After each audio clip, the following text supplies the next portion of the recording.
And somebody mentioned on the big group, um, feeding cooked foods to dogs. And I've already talked a lot about this. But I did want to add a couple more things that I thought of just recently.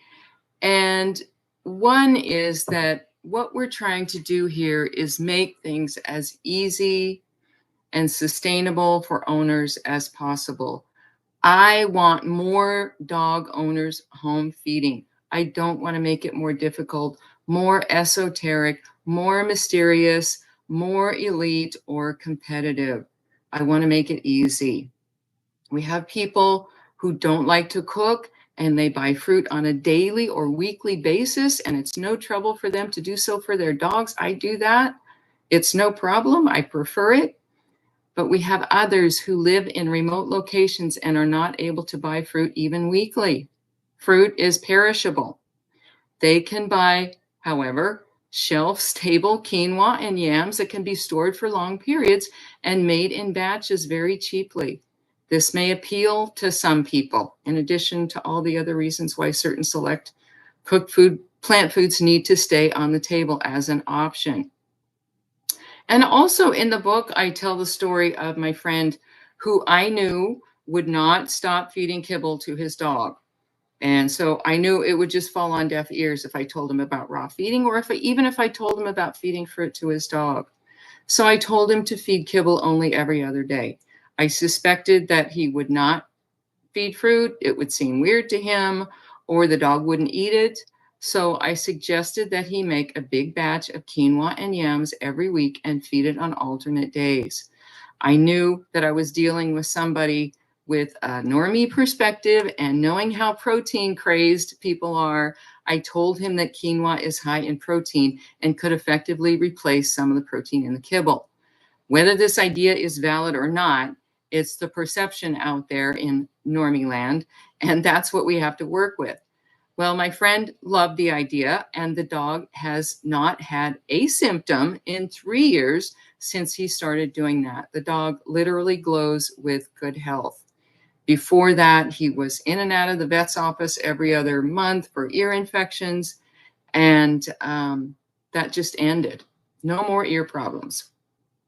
And eventually, I did introduce to my friend the idea of feeding fruit instead of cooked foods on some days, but I don't think he ever did that, except maybe for the random snack, like most dog owners do.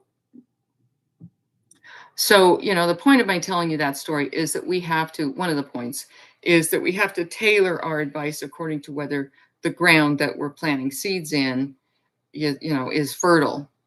And the suggestion I gave to my friend would have been completely different if I'd known he was open to the truth, but I knew him and I knew that he wouldn't be. But everyone who knows me or knows anything about RMF knows that I like to err on the side of nature.